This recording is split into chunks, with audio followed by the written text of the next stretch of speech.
오늘 열정의 사람 은혜로 일어서다 라는 제목으로 야곱의 이야기를 저희들 다섯 번째로 살펴보는 시간인데요. 오늘 이 말씀의 제목을 우물가의 사연이라고 한번 정해져 보게 됐습니다.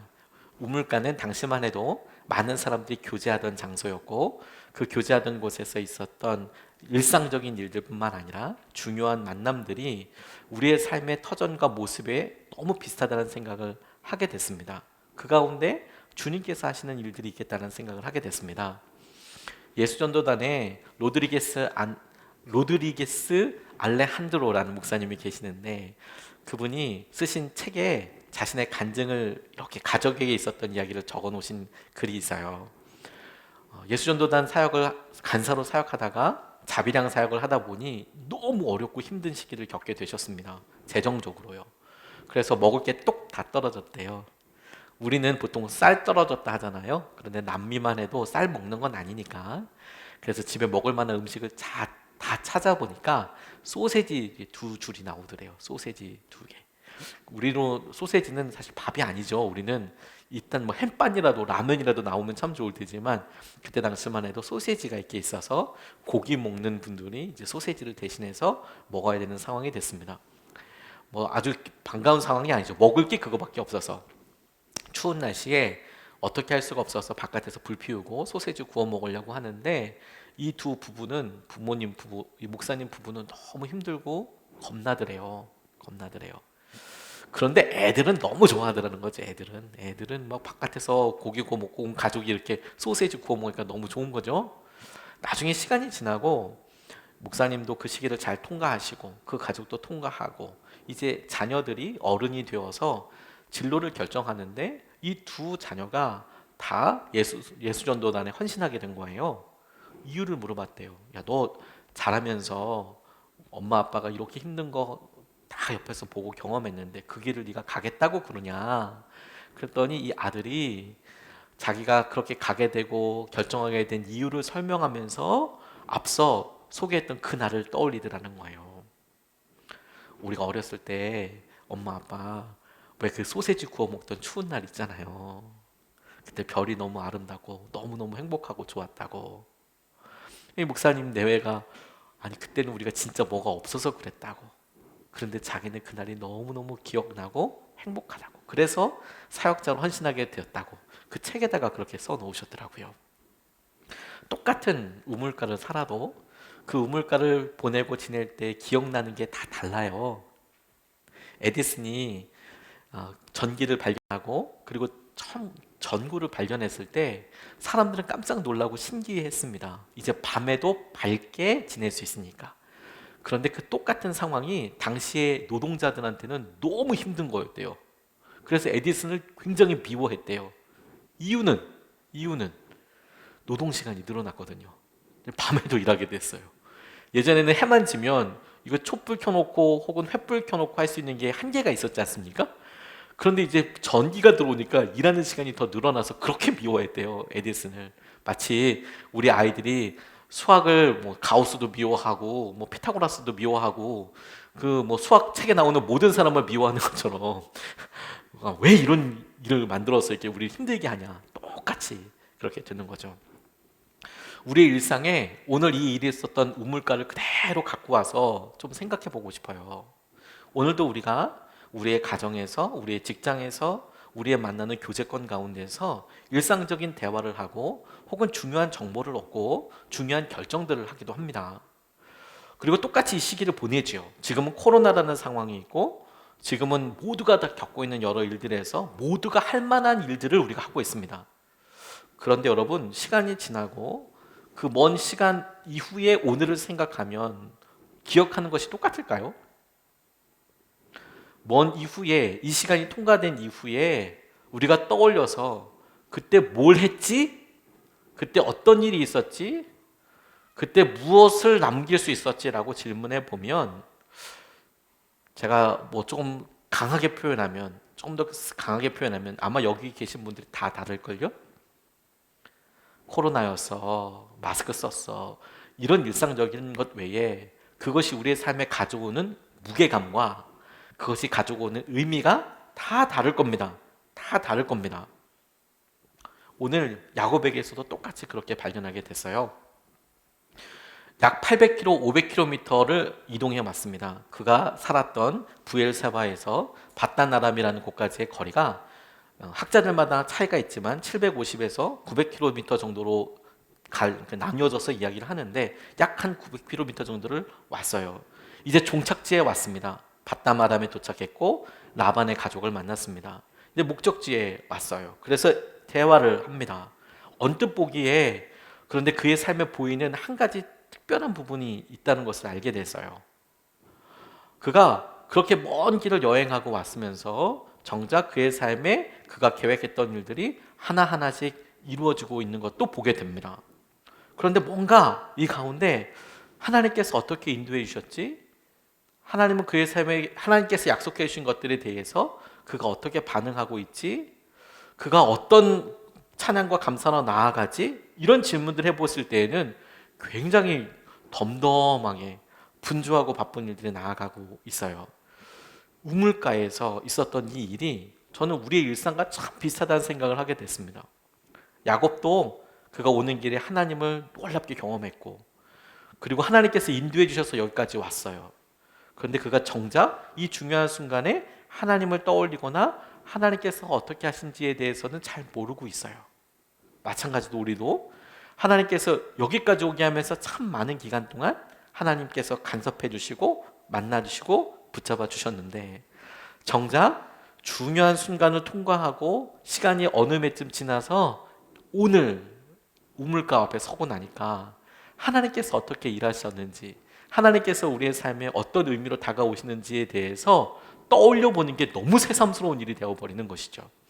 그래서 우리에게 중요한 질문이 되겠다고 싶습니다. 오늘 야곱에게 있어서 이 우물가는 야곱에게 있어서는 그의 삶이 변하는 놀라운 만남과 그의 삶에 있어서 하나님께서 계획하신 모든 일이 드러나게 되는 순간이지만 하나님께 있어서도 또 다른 의미와 또 다른 사연으로 다가오게 되시는 이야기가 만나는 점이지 되거든요. 우리의 삶에도 똑같이 역사하시는 하나님을 오늘 이 본문을 통해서 몇 가지 질문을 통해 우리에게 적용해 보고 우리에게도 함께 도전해 볼 수 있으면 좋겠습니다. 제가 이 말씀을 통해서 주목하면서 느끼게 된 전체적인 분위기는 이렇습니다. 너무 부산하다라는 느낌. 성경에서 야곱에게 있었던 일을 하나 이렇게 설명하고 있는데 그 일을 하나하나 들으면서 그래 그렇구나 이런 일이 있었구나 라는 것 외에 뭔가 자기가 결정하거나 뭔가 자기의 삶에 있어서 중요한 일들이 일어나고 있다는 것을 정작 야곱은 잘 모르고 있다는 것을 주목하게 됐어요. 이게 열정에 있는 사람에게 흔히 일어나는 일이거든요. 마음에 열정이 있어서 그 일을 해나가다 보면 어느 순간에 내가 여기에 무슨 의미를 가지고 있는 거지? 이게 내 삶에 어떤 가치가 있지? 혹은 내가 왜 이렇게 지냈는데 열매가 없지? 이런 질문들을 문득 하게 되거든요. 9절 말씀에 보면 이렇게 그 상황을 설명하고 있습니다. 야곱이 목자들과 말하고 있는 사이에 라헬이 아버지의 양떼를 이끌고 왔다. 라헬은 양떼를 치는 목동이다. 이렇게 이야기합니다. 1절서부터 쭉 야곱이 했던 일들을 설명할 때 야곱이 이곳에 도착해서 그곳에 있는 목동들과 이제 이야기하는 장면들이 이제 8절까지 이어졌습니다. 이렇게 이야기할 때에 라헬이 왔다는 거예요. 우리는 이 창세기에서 야곱의 이야기를 잘 알고 있죠. 이게 얼마나 중요한 만남인지, 이 만남을 통해서 야곱의 삶이 얼마나 놀랍게 변하는지, 그리고 라헬과의 관계도 앞으로 흥미진진하게 보게 될 겁니다. 그런데 여러분, 무심코 이야기하고 있는 이 말씀에 야곱이 목자들과 말하고 있는 사이 그가 정보를 얻으려고 하고 있고 무슨 일을 해야 할지 어떻게 해야 될지 계획을 하고 있는 사이에 라헬이 나타났어요. 그리고 그 라헬과 대화하고 그리고 급작스러운 만남으로 이 이야기가 흘러가게 됩니다. 여행을 하던 야곱이 우물가를 찾았다는 것은 너무 당연하고 일상적이고 상식적인 일이었습니다. 그곳에서 정보를 얻을 수 있고 제일 중요한 물을 얻을 수 있었기 때문에 주로 여행자들은 우물들을 중심으로 나와 있는 오아시스 혹은 도시들을 중심으로 해서 여행을 하곤 했습니다. 그래야 살 수 있었으니까요. 그렇게 했던 것 자체가 이상하다고 이야기할 수는 없습니다. 그런데 말씀드렸듯이 그의 삶에 뭔가 중요한 일들이 일어나고 있는데 준비하지 못하고 있다는 느낌, 부산하다는 느낌, 그의 삶에서 더 중요한 것들을 놓치고 있다는 느낌이 왜 들까요? 저는 그 이유를 야곱이 찾고 있고 의지하고 있는 대상, 그 무엇에서 찾게 됐어요. 야곱이 지금 삶을 결정하고 자기의 삶에 일어나는 그 다음의 일이 상식적이고 있을 법한 일을 이야기하고 있지만 야곱이 기대어 의지하고 있는 것은 정보입니다. 세상의 정보, 목자들이 이야기해준 정보. 하지만 이것이 아주 대조적으로 잘 보여지게 하는 것이 있어요. 그럼 야곱이 그 정보를 갖는 것이 잘못된 거냐? 그게 아니고 야곱에게 있어서 이 똑같은 우물가 바로 100년 전에, 거의 100여 년 전에 있었던 일을 떠올려 볼 필요가 있겠습니다. 리브가가 엘리에셀이랑 만났던 바로 그 장면이죠. 창세기 24장에 나와 있습니다. 엘리에셀이 그곳에 도착해서 기도합니다. 기도하고 그리고 그곳에서 있었던 여러 일들을 우리가 앞서서 살펴보았습니다. 만약에 야곱이 지금 이곳에 도착해서 하나님, 제가 잘 도착했습니다. 어떻게 만나면 될까요? 어떻게 할까요? 엘리에셀이나 야곱이나 이곳에 처음 온 것은 똑같았습니다. 근데 기도하고 기도하지 않는 것 차이를 가만히 생각해 보면 만약에 야곱이 그곳에서 기도하고 그래서 만나게 됐던 사람이 라헬이고 그리고 그 라헬을 물어봤더니 라반의 딸이었다는 것을 엘리에셀이 알았던 것처럼 알았다면 얼마나 놀라운 의미가 있었을까요? 그런데 정작 그는 그렇게 하지 못합니다. 왜냐하면 얼마든지 그 모든 일들을 주위에서도 알 수 있었거든요.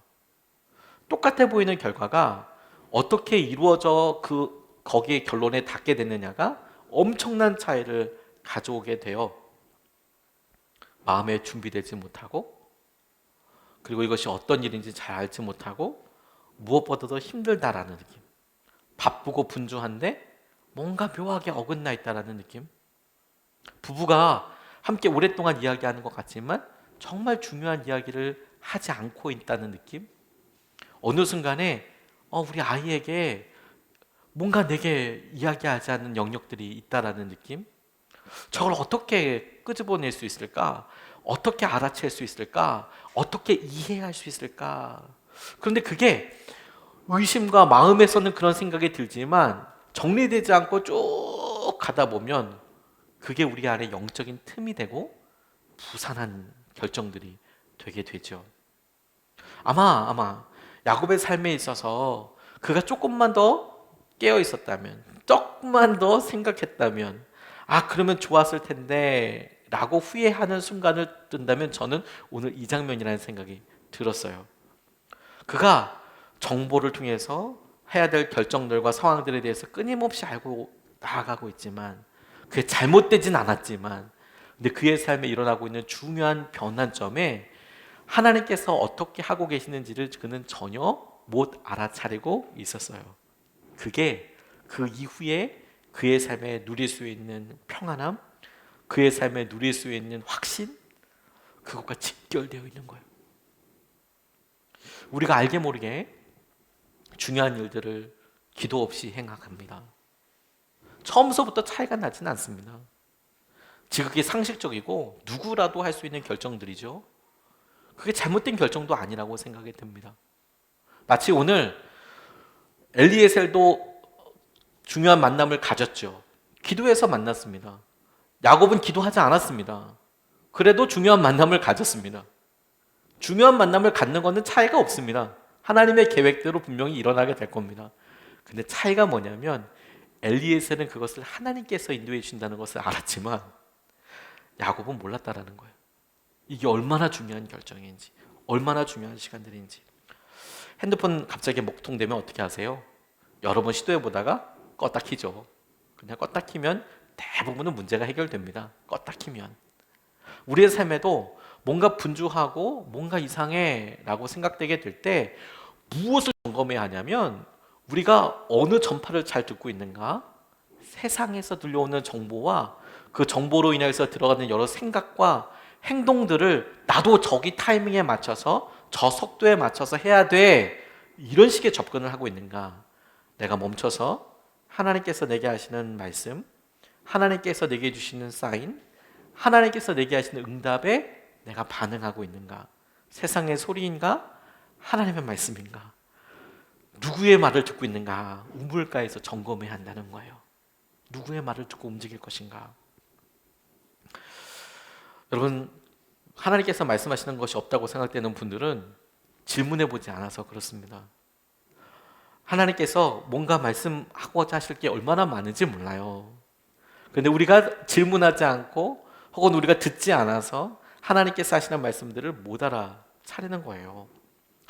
무슨 일을 하나님께서 하시는 말씀에 순종하고 싶거든 먼저 기도해 보는 것이죠. 시간적으로는 새벽 예배를 드려보는 것도 좋은 도전이 되겠다고 싶어요. 아직 중요한 생각들이, 결정들이, 만남들이 있기 전에 하나님의 생각을 먼저 기도하고 하나님께서 하시는 일을 먼저 붙잡는 것이죠.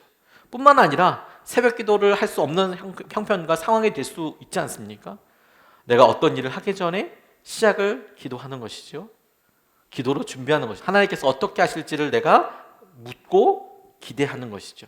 자그마한 습관 하나가 우물가에서 하나님께서 하시는 일들을 명확하게 볼 수 있는 축복의 통로가 돼요. 열정의 사람들에게는 꼭 필요한 일입니다. 하나님의 은혜를 누리기 위해서 먼저 기도해야 한다.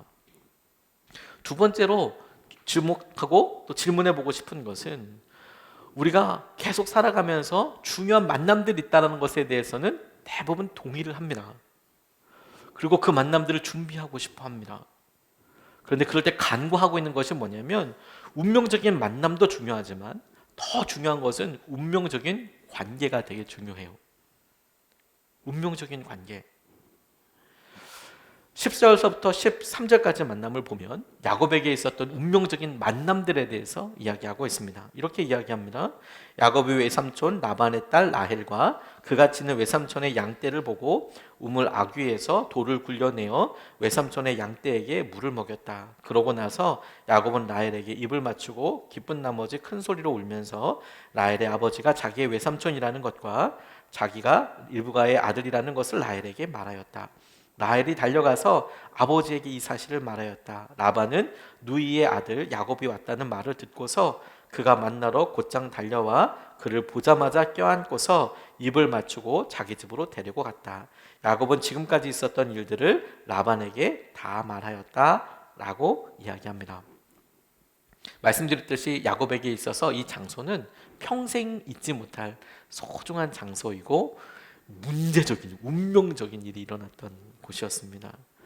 야곱에게 있어서 이제 사랑하게 될 라헬과의 첫 만남의 장소이기도 했고, 그리고 무사히 이곳까지 돌아왔다라는 것을 확인하는 순간이기도 했고, 그리고 장인을 만나는 곳이기도 했습니다. 그리고 자기의 재산과 관련된 고용주, 장인이지만 동시에 고용주가 되는 그런 라반과의 운명적인 만남을 가게 되는 시간이었습니다. 아마도 야곱이 이 한 달 넘는 기간을 여정을 쭉 여행해 오면서 무사히 도착하게 해주십시오, 무사히 일이 해결되게 해주십시오, 무사히 외삼촌네 집에 가게 해주십시오라고 얘기했을 때 그 기도의 응답의 핵심이 되는 장소이고 시간이 되지요. 그런데 여러분, 우리가 주목하고 생각해야 할 것은 뭐냐면 그렇게 열정을 가지고 준비하여서 우리가 원했던 어떤 일을 마주하거나 해결되거나 넘어설 수 있죠. 그런데 우리가 흔히 잊어버리기 쉬운 것은 뭐냐면 그래서 끝나지 않는다는 거예요. 중요한 만남에서 끝나지 않고 그 만남은 중요한 관계로 이어지게 되어 있습니다. 그리고 그 중요한 관계는 우리에게 있어서 어떻게 이것이 중요하고 어떻게 이것이 소중하다고 확신할 수 있을까요? 하나님과 연결해 봐야 알 수 있어요. 우리는 야곱의 이야기를 아니까 라헬과 이야기를 알고 그리고 라반과 이야기를 알죠. 그런데 여러분, 엘리에셀에게서 다시 돌아가 지혜를 구해보면 하나님께서 이 만남을 만나게 하셨나? 하나님께서 이 상황을 알고 계신가? 하나님께서 나를 여기까지 오게 하셨나? 이런 단순한 질문에 내가 대답할 수 있고 없고가 지금 내가 만나는 이 만남이 단순한 일회적인 만남일지, 아니면 계속해서 하나님께서 내게 이것을 통과하면서 쌓게 하실 관계일지를 결정하게 되는 중요한 열쇠가 돼요. 만남은 우리의 목적과 상황과 심지어 고난을 통해서 얼마든지 헤어질 수 있습니다. 관계는 우리의 고통과 고난마저도 서로가 쌓아가는 데 있어서 중요한 이야기거리가 됩니다. 함께 하게 되니까, 함께 보게 되니까. 하나님께서는 늘 우리에게 나타나셔서 말씀하실 때 그 순간을 만나는 사람의 입장에서는 기적적인 순간이고, 하나님을 만나는 것처럼 그때를 기억하여 기념비를 세우는 야곱처럼 우리가 행동하지만, 그때그때마다 하나님께서 정작 하신 말씀을 보면 하나님은 그 사건이 아니라 내가 너와 함께 해주겠다, 내가 아브라함의 하나님이고 너의 아버지 이삭의 하나님인 것처럼 너에게 함께 해주겠다, 그 말은 내가 너의 하나님이 되어주겠다라고 관계를 허락해 주셨어요. 하나님께서 이 만남을 어떻게 이끌어 가실지, 우리가 이와 같은 사실을 마음에 알고 확신할 수 있는 방법은 굉장히 단순한 도전에서부터 시작될 수 있습니다. 이 사람을 하나님께서 만나게 해주셨나? 하나님께서 이곳으로 인도하여 주셨나? 하나님께서 은혜로 우리가 연결지어 보는 것이죠. 그것이 놀라운 주의 은혜이고 기쁨인 것이죠. 그러면 하나님께서 하신 일에 대하여 우리가 보게 되고 고백하게 되는 것을 통해서 확신을 누릴 수 있게 돼요. 김요셉 선교사님, 김요셉 목사님이라고, 김장한 목사님 아드님이었던 목사님이 본인의 어려웠을 때 삶을 이렇게 이야기하실 때 저는 참 많이 공감되는 부분이 많았습니다. 이분이 한국 나이로는 4학년 때, 한국 학교에서 4학년 때 미국으로 아버지가 안식년을 가게 되셨대요. 어머니가 미국 분이시니까 또 그럴 수 있겠죠. 그런데 미국으로 가니까 이제 3학년이더랍니다. 미국 학교 학제에서는. 더군다나 또 학기가 또 다른 거예요. 우리는 봄에 시작하지만 미국은 여름에 시작하다 보니까 들어갔더니 이제는 여기가 2학기인 거예요. 우리로는 1학기 신년이 될 텐데 얘네들은 2학기인 거예요. 뭐 재정적인 여러 상황들이 있으니까 교회에서 선교원처럼 이렇게 운영하는 그런 학교에 들어가게 됐답니다. 선교관이 있는 교회, 선교관이 있는 교회, 학교, 교회에서 운영하고 있는 학교에 이제 입학을 하게 됐죠. 그냥 등록금을 내기에는 너무 감당이 안 되니까요. 그래서 이제 거기서 생활하는데, 한국에 있을 때는 얼굴 피부 색깔이 다르다고 그렇게 많이 그냥 왕따도 당하고 힘들었는데 미국에 가니까 전혀 다른, 생각지도 못했던 어려움이 생겼답니다. 그게 뭐냐? ABC들도 잘 모른다는 거였어요. 자기가 피부 색깔은 백인인데 영어를 못해. 미국에 가니까 말을 못하는 거예요. 말을. 피부 색깔은 외국 사람이지만, 미국 사람이지만 이 안에는 토종 청국장이 살고 있었거든요. 한국말을 하고 막 전형적인 한국 그런 아이인데 미국에 가자마자 영어를 해야 하니까 너무 힘들고 어렵더라는 거죠. 그런데 수업 시간에 들어가게 된 거예요. 그것도 2학기를. 난리가 났죠.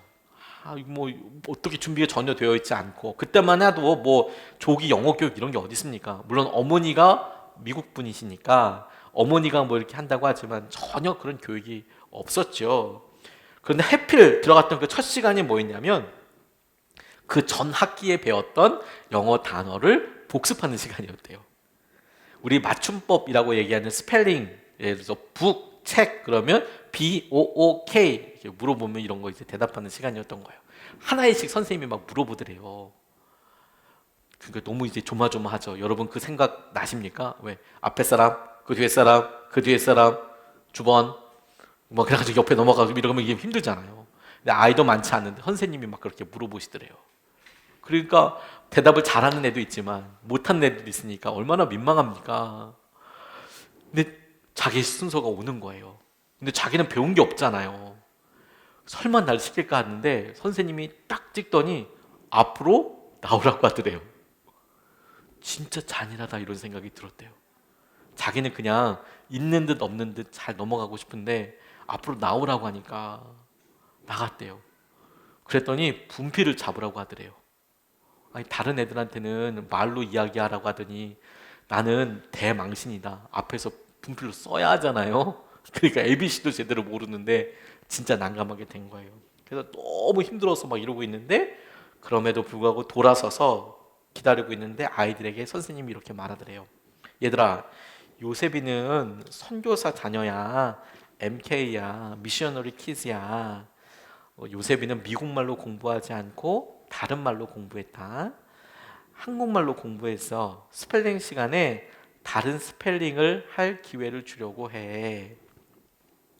우리와 전혀 다른 언어를 사용했기 때문에 전혀 다른 맞춤법식으로 보는 거죠. 그리고 요셉이 아이한테 이렇게 얘기했대요. 자기의 이름을 써달라고 얘기돼요. 자기의 이름을 한국말로 써달라고.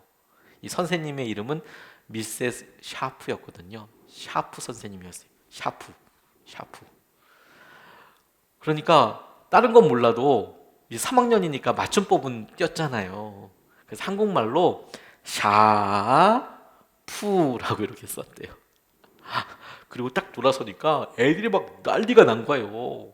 막 싸움 잘하게 생긴 애가 손을 벌쩍 들더니 내 이름도 써줄 수 있냐고. 내 이름은 탐이라고. 토미라고. 토미. 어렵지 않죠.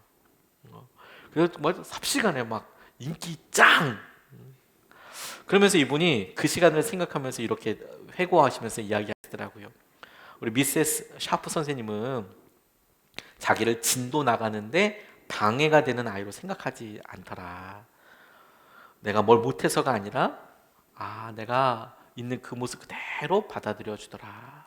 저는 이 이야기를 그대로 오늘 말씀으로 그냥 갖고 들어와 봤어요. 내게 있어서 어떤 만남들이 충격적으로 수치스러울 수도 있고 그 사람이 내게 부담이 될 수도 있고 어려움이 될 수도 있지만, 그런데 하나님께서 이 아이를 어떻게 만나게 하실지, 하나님께서 주신 이 만남의 사연들과 이야기에 귀를 기울이면 그러면 전혀 다른 이야기를 써나가게 될 수 있는 거예요. 우리의 삶에 많은 사람들이 있지만 그럼에도 불구하고 공허하고 힘든 이유는 이 많은 관계들에 우리가 의미를 줄 수 있는, 가치를 줄 수 있는 것이 없기 때문 아닙니까? 우리가 어렸을 때에는 많은 사람들을 만나는 것만이 막 흥미로웠을 때가 있었지만 어느 순간에 여러분들 핸드폰을 보고 혹은 연락처 수첩을 보면 너무 미안하고 너무 안타깝지만 그 가운데 3년, 10년, 심지어 20년 연락 한 번도 하지 않은 그런 연락처들이 수두룩 빽빽하지 않습니까? 의미, 하나님과 어떻게 연결되어 있는지 선을 찾지 못하기 때문에 그래요. 만남이 아니라 관계를 위해서 준비하는 겁니다. 우물가에서 중요한 것은 운명적인 만남이 아니라 그곳에서 시작되는 운명적인 관계예요. 열정적인 사람이 항상 기억해야 될 게, 열정의 사람이 기억해야 될 게 뭐냐면 저 사람만 만나면 돼, 저 일만 해결되면 돼가 아니라 하나님께서 만나게 해주신 운명적인 관계를 붙잡아야 하는 거예요. 그게 주님께서 우리에게 주시는 놀라운 은혜이고 도전이겠다고 싶어요. 그렇게 생각해 보면 이 말씀이 우리에게 놀랍게 도전하는 마지막 결론에도 이를 수 있습니다. 저는 이 말씀이 사실 묵상하면서 제 마음속에 막 말씀 자체가 제게 소리 지는 것처럼 막 멍멍했는데요. 그게 뭐냐면 13절에 하반절에 나와 있는 말씀이었습니다. 야곱은 지금까지 있었던 일들을 라반에게 다 말했다. 야곱은 지금까지 있었던 일들을 라반에게 다 말했다. 14절 말씀이 조금 같이 읽기는 애매한 부분이 있어서 읽진 않았지만 14절 말씀에는 이렇게 나와 있어요. 말을 듣고 난 라반은 야곱에게 말하였다. 너는 나와 한 피부치다. 이렇게 이야기합니다. 너는 나와 한 피부치다. 이렇게 이야기합니다. 그러니까 야곱이 이야기했던 내용의 핵심은 뭐였냐면 서로가 우리 어머니는요 이렇게 이런 삶을 살았고요. 그리고 이렇게 있었고요. 이렇게 아버지랑 만나게 됐대요. 이렇게 생겼고요. 뭐 이런 이야기들을 했겠죠. 그런 이야기가 다 진행되고 나고 이 라반이 그렇구나. 네가 나의 조카가 맞구나. 이렇게 확인하게 되었다라는 이야기입니다. 이 단순한 이야기처럼 보이는 것이 하나님께서 제게는 이렇게 말씀하시고 질문하시는 것 같았어요. 기룡아, 너는 네가 중요한 순간을 만나고 그 중요한 순간에 이 순간을 표현하게 될 때 너는 어떤 이야기를 하고 싶냐? 이런 질문처럼 제게 다가왔어요. 왜냐? 저에 대한 이야기를 많이 하고 싶은 거냐? 아니면 하나님께서 하신 이야기들을 하고 싶은 거냐? 창세기 24장 50절 51절 말씀에 이렇게 나와 있습니다. 엘리에셀이 라반과 부두엘에 대해서 막 말해요. 근데 거기 이렇게 나와 있어요. 라반과 부두엘이 대답하였다. 이 일은 주님이 하시는 일입니다. 우리로서는 좋다거나 나쁘다거나 말을 할 수가 없습니다.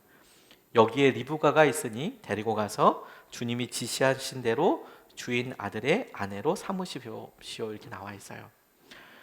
엘리에셀이 그간에 어떤 일이 있었는지를 쭉 라반과 부두엘에게 설명합니다. 그 이야기를 듣고 라반과 부두엘이 생전 처음 보는 엘리에셀의 말을 듣고 했던 대답이 뭐냐면 이 일은 주님이 하시는 거네요. 내가 결정할 수 없겠습니다. 주님의 뜻대로 그렇게 하시지요. 데리고 가시지요. 이렇게 이야기할 수밖에 없었어요. 야곱도 먼 길을 와서 처음으로 라반을 만났습니다. 엘리에셀도 먼 길을 떠나서 처음으로 라반을 만났습니다.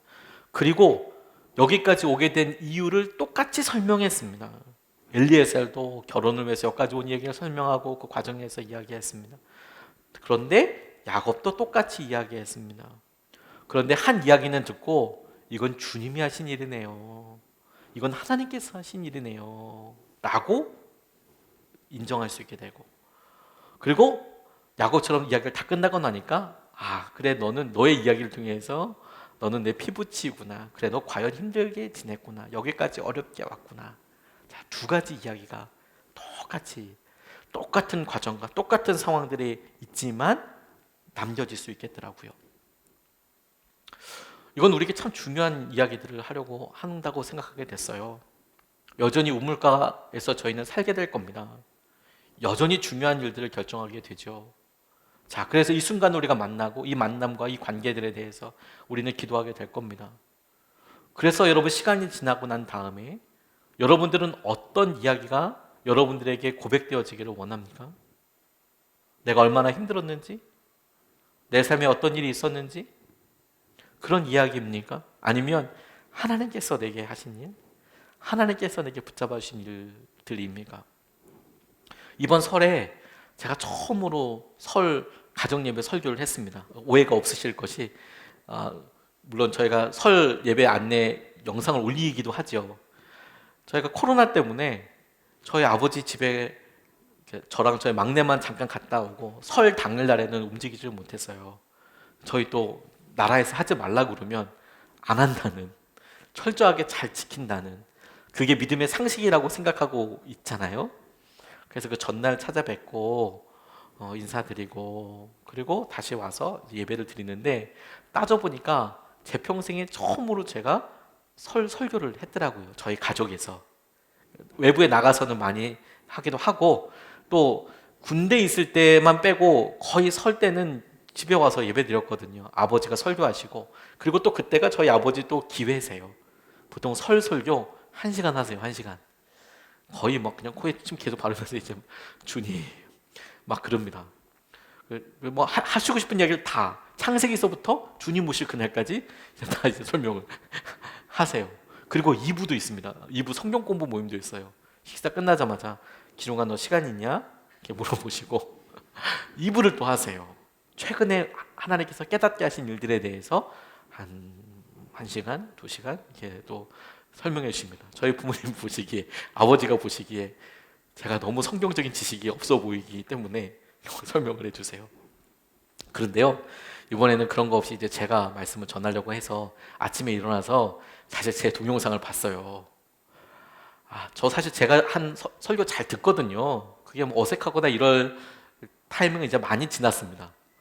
그런데 아직까지 제가 노래하는 거는 제가 차마 들을 수가 없더군요.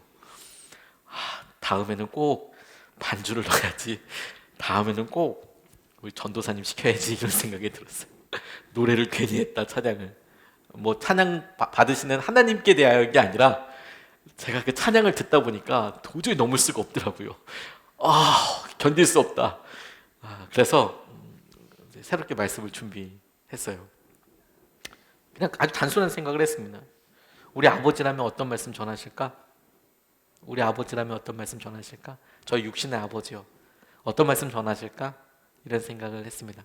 제가 첫 설교였다니까요. 그런데 정말 1초도 지나지 않고 바로 이스라엘이여 너는 행복한 사람이로다 이 설교를 하셨을 것 같아요. 왜냐면 저희 아버지가 매번 설때 추석 때 가족들이 모이면 단 한 번도 다른 설교를 하신 적이 없어요. 이스라엘이여 너는 행복한 사람이로다. 신명기 33장 29절 말씀인데요. 문제는 본문이 그게 아니더라도 항상 제목은 이스라엘이여 너는 행복한 사람이로다예요. 처음에 시작할 때 이스라엘이여 너는 행복한 사람이로다 하고 마지막 끝날 때도 어찌됐건 간에 결론이 기승전 행복한 사람이로다예요. 이게 막 그냥 가서 끝까지 와서 이제 어떻게든 이렇게 돼요. 아마 저희 아버지 유튜브 들어가 보신 분들도 똑같은 상황을 경험하시게 될 거예요. 저희 아버지 목회하실 때 설교 본문은 신기하게도 계속 바뀌는데 1년 넘게 설교 제목은 항상 이스라엘이여 너는 행복한 사람이로다였어요.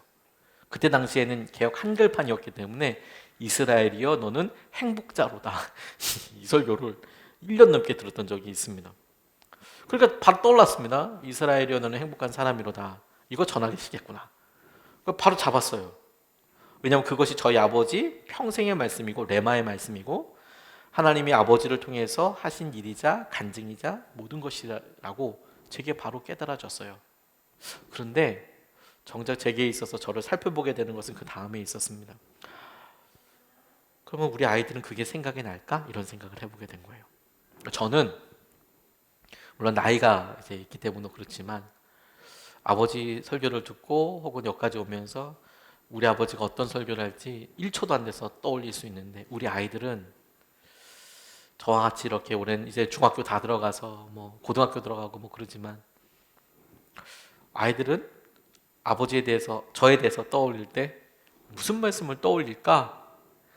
이런 질문을 하게 됐어요. 너무 부끄럽더라고요. 너무 부끄럽더라고요. 저 그래서 정말 설교하다가 펑펑 울었어요. 우리 아이들은 이게 생각이 날까? 제가 말씀 이제 설교 가정 예배 다 드리고 세배 드려야 되지 않습니까? 그래서 이제 카카오를 통해 톡을 통해서 페이스톡으로 이제 부모님께 연락을 드렸어요. 그리고 이제 아버지한테 이스라엘이여 너는 행복한 사람이로다 이거 전했다. 저희 아버지 우시더라고요. 그럼 많이 우시더라고요. 꼭 우리에게 그게 흘러갔으면 좋겠다 이런 의미이신 것 같아요. 저도 그게 소원이 됐어요. 제가 우리 자녀들에게나 또 사랑하는 성도님들한테 어떤 일을 했는지, 어떤 사역을 했는지, 어떤 고난을 겪었는지 이런 너는 어떤 사람이구나 이런 이야기가 아니라 하나님은 어떤 일을 하셨는지, 어떤 말씀을 주셨는지, 어떻게 나를 만져주셨는지 그런 이야기가 정말 풍성했으면 좋겠다 이런 간절한 소원이 생겼어요. 저희 아이들에게나 성도님들에게나 이 이야기의 끝이 예수님과도 연결이 되더라고요. 예수님께서 우물가에서 한 여인을 만났습니다. 그 우물은 야곱의 우물이라고 일컬어지는 곳이었습니다. 물론 오늘 본문 말씀에서 나오는 우물과는 전혀 다른 우물입니다. 오늘 본문의 이 우물은 바단 아람이라는 곳, 브엘세바에서 약 900km 떨어져 있는 곳에 있었던 동방의 어느 지점에 있었던 그런 우물이고 예수님께서 이렇게 사마리아 여인을 만났던 그곳은 가나안 땅에 있었던 우물이었으니까 전혀 다른 우물이었죠. 야곱이 돌아와서 가나안 땅을 돌아다니며 살 때 팠던 우물입니다. 그럼에도 불구하고 야곱이라는 똑같은 사람이 먹고 마셨던 그런 물이죠. 그곳에서 한 여인을 만났을 때 이 여인에게는 어려움이 많았어요. 자신의 이야기를 풀어놓으라고 하면 많은 남편들이 있어. 여러 번 결혼에 실패하고 관계에 실패했고 고통의 이야기로 하면 끝없이 이야기할 수 있을 만큼의 그런 이야기의 사람들이었습니다. 예수님께서 그 여인을 보시고 다른 이야기 하지 않으셨어요? 예수님과 만난 그 순간부터 예수님의 이야기를 쓰도록 하시는 거죠. 네가 나를 어떻게 만났고 내가 너에게 주는 생명의 삶을 붙잡고 살 수 있도록 이끌어 가시도록. 그래서 그녀가 고통과 어려움, 자기의 삶과 자기의 어려움을 붙잡고 살아가는 삶이 아니라 예수님을 만나고 그 예수님을 통하여서 꿈꾸게 될 이야기를 풀어가게 되는 것이죠. 이게 마음의 소원이 됐어요. 어느 전도사님이 지방에 내려가서 목회를 하시게 되셨습니다. 부임한 지 2개월, 부임하면 여러 일들이 참 많습니다. 목회자들이 아무것도 안 하는 것 같지만 사실 모든 일을 하고 있습니다. 어렵고 힘든 일들이 마음에 이제 부담서부터 시작해서 교회가 크면 커서 힘들고요. 교회가 작으면 편할 것 같지만 그렇지 않습니다. 교회가 작아도 새벽 기도부터 시작해서 다 있잖아요. 주님 오실 때까지 계속될 우리의 열심과 예배가 만만치는 않습니다. 그런데 이제 성도님들은 많지 않으니까 이제 시간은 좀 편안하게 쓰실 수 있죠. 어떤 일을 해야 될지 모르니까 이분이 아주 무식한 방법을 선택하셨대요. 새벽에 나가서 기도한다. 펜 들고 다 기도한 다음에 생각나는 걸 적는다. 그리고 그대로 해본다. 단순하죠. 근데 그렇게 해보기로 하셨어요. 그리고 2달 정도 해서 이렇게 기도하는데 주님께서 한 여자 권사님의 남편 되는 집사님 이야기를 듣게 하셨답니다. 몸이 불편하다는 이야기 이게 듣게 되셨어요. 새벽 기도하는 중에 기도해 드려야 한다 이런 마음이 들었대요. 그런데 안 갔대요. 남사스러워서. 그 남자 집사님도 좀 깐깐하셨나 봐요. 그러니까 편안하게 대해주시면 참 좋은데 또 그런 것도 아니니까 그러니까 좀 머쓱하기도 하고 또 아직까지는 이제 관계가 형성된 건 아니니까 그 다음에 또 새벽 기도를 하는데 또 생각나게 하셨지만 또 순종하지 못하셨대요. 그 뒤에 또 다시 이렇게 말씀을 주시는데 또 생각나게 하시는데도 잘 가지 못했대요. 그러다가 어느 날 진짜 안 되겠다. 이렇게까지 말씀하시는데 안 가면 진짜 안 되겠다 싶어서 사모님과 함께 집사님을 찾아갔대요. 나가서 인사를 하는데 마당에 혼자 나오셔서 자식들에게 택배 보내기 위해서 이제 앉아 계시더래요.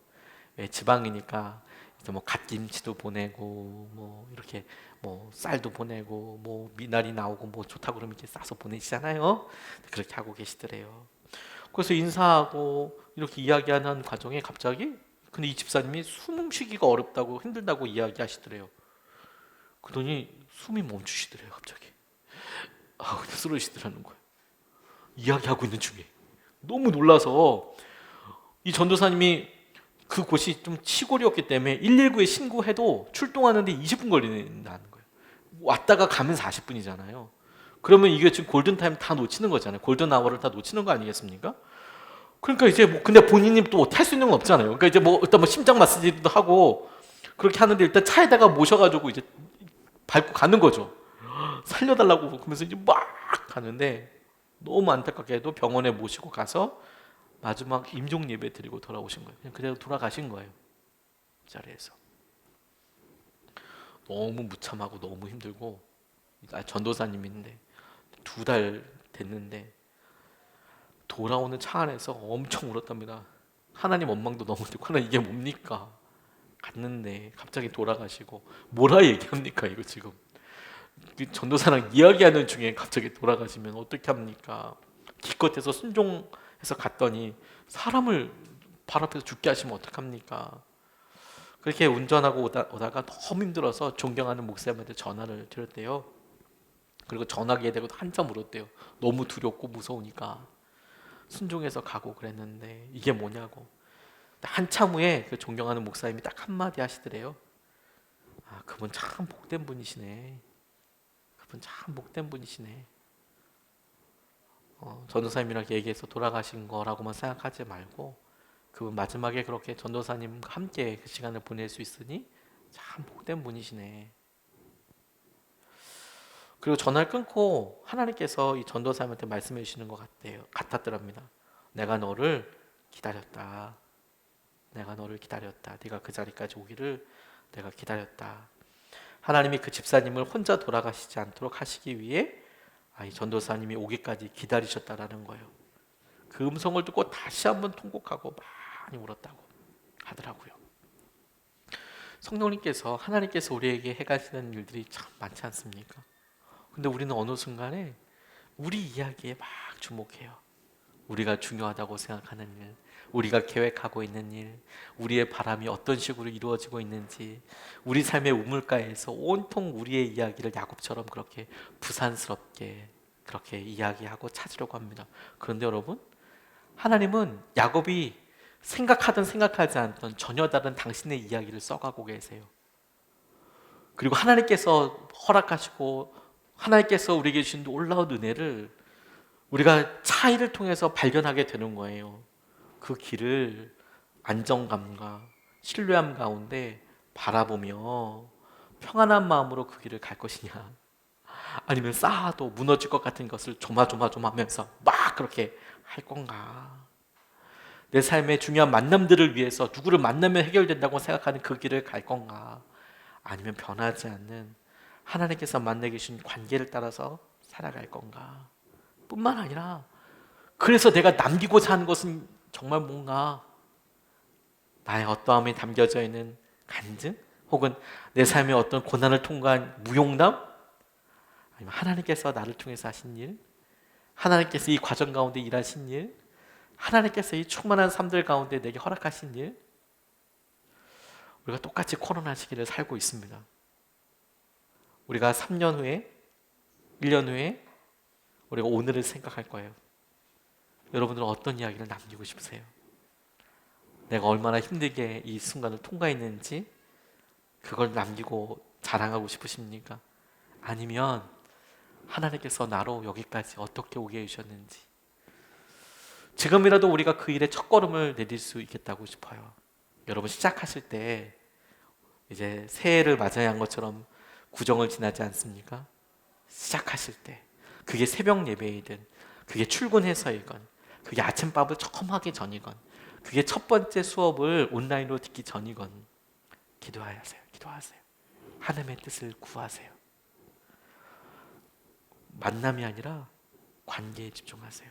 우리가 아이들 놓고도 기도하겠지만 좋은 선생님, 좋은 친구들을 만나게 해달라고 기도하지 말고 좋은 관계를 놓고 기도하세요.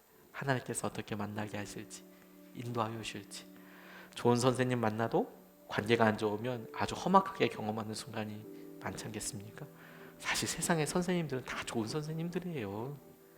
다만 상황과 어려움 때문에 우리에게 어떻게 남아있느냐 그 차이가 있을 뿐이죠. 뿐만 아니라 누구의 이야기를 남기고 싶으실지, 그리고 우리가 한번 고백해봤으면 좋겠어요. 하나님, 제 삶은 하나님의 커다란 도화지어서 하나님이 하신 일들이 온통 다 드러나게 되기를 원합니다. 그게 내 사랑하는 자녀들에게도 자랑이 되고, 그게 주님 보시기에도 함께 기뻐할 만한 그림이 되고, 그게 우리에게 영원히 남겨지는 재산이 되기를 원합니다. 같이 찬양하고 기도하고 싶은데요, 우리의 모습 우리가 봅니다. 상한 우리의 마음도 있고요. 근데 주님도 같이 보세요. 우리의 눈물, 주님을 잘 알고 계시죠. 그런데 주님께서 이런 세상 소망 다 사라져가는 순간에도 주님의 사랑이 계속 우리에게 주셔서 주님의 은혜라고 계속 고백하게 해주세요. 우리가 찬양하고 가서 말씀 붙잡고 기도하겠습니다.